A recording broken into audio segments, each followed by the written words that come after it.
Why the heck is Donald Trump and the current administration so hell-bent on invading Venezuela?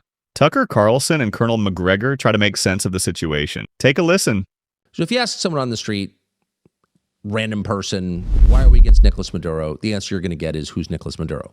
But if you find someone in South Florida, for example, who knows who Nicolas Maduro is, who can identify where Venezuela is on a map, that person will almost certainly say, well, because he's a communist or a socialist. He's exceedingly left-wing, and that is true. Nicolas Maduro and his government are very left-wing on economics. Not on social policy, by the way, which is kind of interesting. In Venezuela, gay marriage is banned, abortion is banned, sex changes for transgenderism are banned.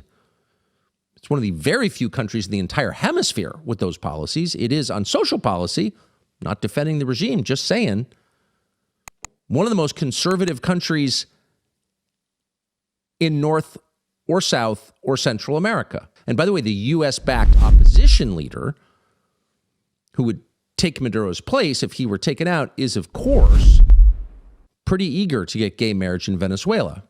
So to those of you who thought this whole project was globo homo, not crazy, actually. So the average person, when asked, would say, we got to get rid of the guy because his politics are bad, his ideas are bad. We're in favor of democracy. Of course, that's why we're supporting the unelected dictator in Ukraine, because we're for democracy. But democracy, because we have a moral obligation to make sure that good government reigns in our hemisphere. That would be the answer. But that's not really a compelling answer. Is that really the reason? No. Our closest ally in Europe is the UK. And famously, last year, the UK sent 3 times as many people to jail as Russia did for saying naughty things on social media. So the UK, the government of Great Britain under Keir Starmer, is authoritarian. Obviously, it's not a democratic government. You can have a democratic government with censorship by definition, of course. If people can't say what they believe is true, they're not free people. It's not a democracy. They don't own the country. So I think we can safely discount democracy as a reason for affecting regime change in Venezuela. We're not going to go kill Nicolas Maduro because we don't like the way he's treating his people. What could be the other reasons? Well, energy. That's the obvious one. Venezuela has the deepest proven oil reserves, the biggest proven oil reserves in the world. Venezuela has more oil than Saudi Arabia does. Now, it's low-grade oil, dirty oil, and its infrastructure, its oil extraction infrastructure, is in terrible shape after 10 years of sanctions and mismanagement by the government, et cetera, et cetera. Again, none of this is a defense of Maduro's economic policies. Oil. People say, well, of course, it's about oil. Is it about oil? Doesn't seem to be about oil. There are a bunch of American oil companies, big ones and little ones, independent and publicly traded, who would like to get into Venezuela. They can't because of sanctions, but they'd like to change that so they can help Venezuela extract its mineral resources and make money in the process, and presumably help the United States in the process. They haven't been allowed to do that. So if your goal was to secure as much oil as you could, as much energy as you could for the United States, and help American energy companies build their businesses, employ Americans, of course, you would stop moralizing long enough to let Americans rebuild Venezuela's aging extraction infrastructure. But we're not doing that. So is it really about oil? Probably not. Well, then it's about drugs. That's what we've been hearing now. It's about drugs. Venezuela is a drug-dealing nation. Its regime is involved in drug trafficking. Like, if you're looking at the drug trade in the United States, how much of that comes from Venezuela? Well, we have a fentanyl crisis, famously. Does fentanyl come from Venezuela? No, it doesn't. Actually, it comes from Mexico. What about meth? Well, meth also comes from Mexico. What about cocaine? That would be Peru, Bolivia, and Colombia. Not to say that drugs don't come from Venezuela. Of course they do. But most drugs that wind up in this country do not come from Venezuela. They're not produced there. They're not trafficked through there. And the cartels that distribute them and kill people in our country are not Venezuelan. They're Mexican. So probably not about drugs. What is it about? We should know, not simply to argue against it. I mean, we have no control, clearly. No one is asking the American public whether they want another regime change war.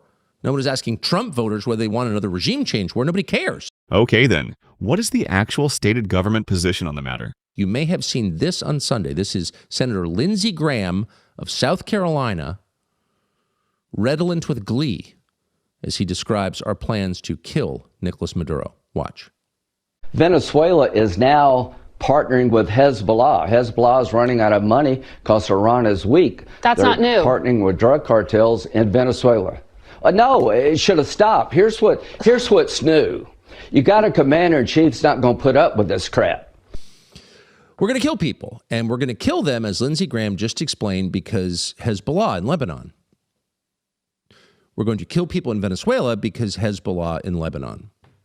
And obviously, the security of southern Lebanon is a key American objective. It's probably not 5 people who voted for Donald Trump who didn't do so with the security of southern Lebanon in mind. We've got to get Hezbollah out of southern Lebanon.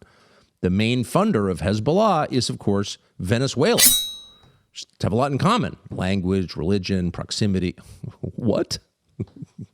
I mean, okay. Okay, now let's listen to Colonel MacGregor's take on why we're deeply interested in Venezuela. Mrs. Machado, I don't know if she's married or not, so I call her Mrs.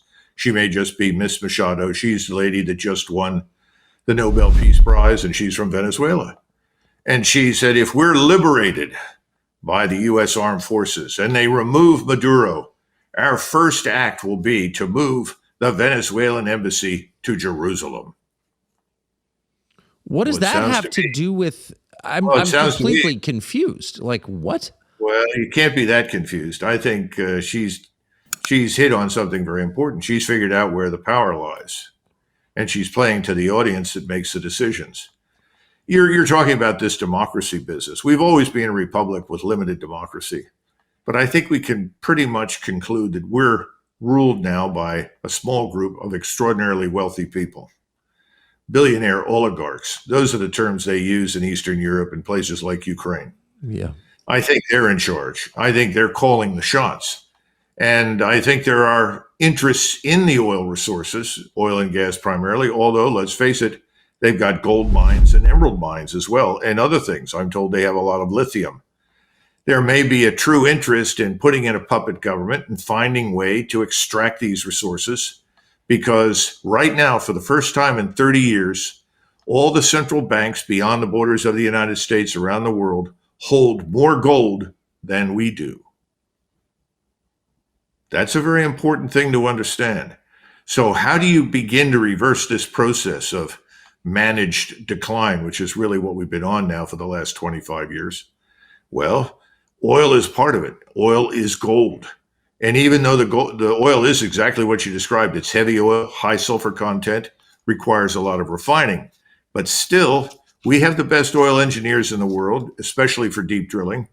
It will probably, for the same amount of money we pay for 1 barrel of oil out of the ground in the United States, we can probably get 2 out of Venezuela. So you think this is a resource play, that this is motivated by control?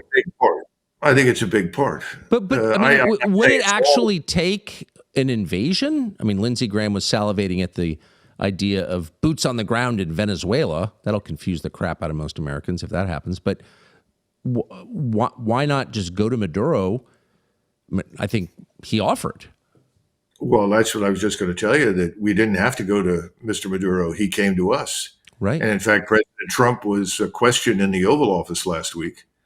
And they said, we understand that Mr. Maduro approached you through intermediaries, no doubt, and offered you a very lucrative deal. I'm told it was about a stake in the oil and gas industry, all sorts of things like that. And he replied, he said, oh, yes, it was not just a good deal. He offered everything. And so people looked, said, was that not enough? No, that's not enough. I think there's something else going on here beyond that. Clearly. Enough speculations. Let's hear it from the mouth of former ambassador to Venezuela, Mr. James Story.